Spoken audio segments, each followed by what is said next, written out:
Okay guys, so start ulit tayo. 12.2, 12.1. Yan, ayaw na.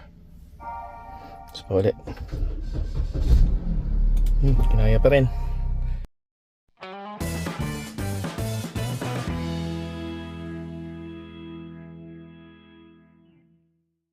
Good morning, and check natin ano yung voltage natin. So 12.3.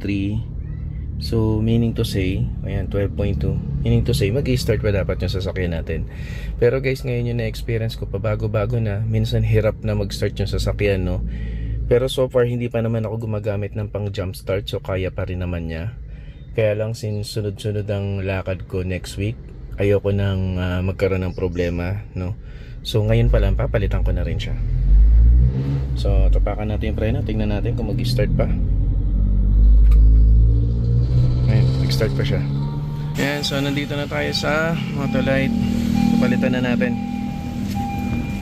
So ito guys, palitan na natin. Anong size ng ganito kaya? NS40 lang sir. NS40. Sa Motolite, no, na gold. Magkano yung gold mo ngayon? 5,750. Hindi ako sa prestado ng percent. 5. Kano lang kuya? 5,350. Magkano yung original price? 5,750. 5,750. Tapos less 3%. 3%. Yung trade-in magkano? 240. 240. Yun lang yung trade-in mo? 240 lang? Ito na yung total. Tapos may pregang radiator po doon. Okay.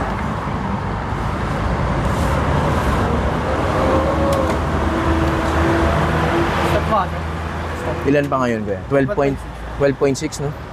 Ang lakas pa. Start na.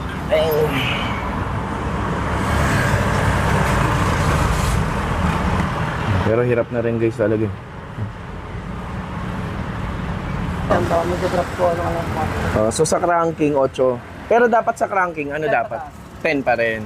Kaya hirap na eh. Minsan hirap, minsan ano, okay. Sige kuya. Okay guys, so yung sa cranking, no, nag-8 na lang daw, no. Siyempre. Kaya nga hirap na rin eh. Kahit naman ikaw mismo mararamdaman mo dito na hirap na.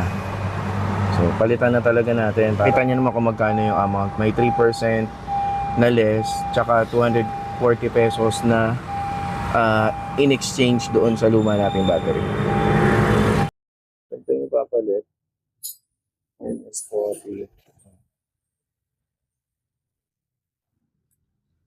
2 years and 6 months na yun. So, nag-top si kuya ng battery. Iba, para hindi mag-reset yung setting.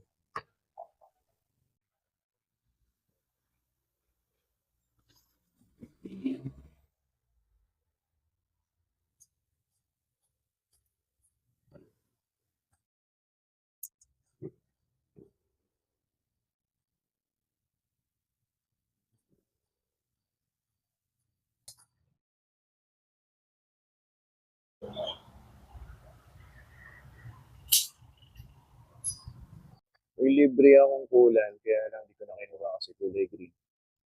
Discount na lang yung 200.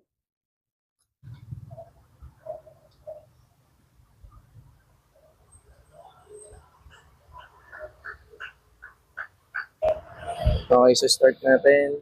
No. Yeah. Start ka na? Diba? Yeah. Ayan, 5,137.50. 5,137.50. Hindi ko na sinama yung radiator coolant na less na 200. So yun guys, napalitan na natin, no? Gastos na naman. Aray ko po.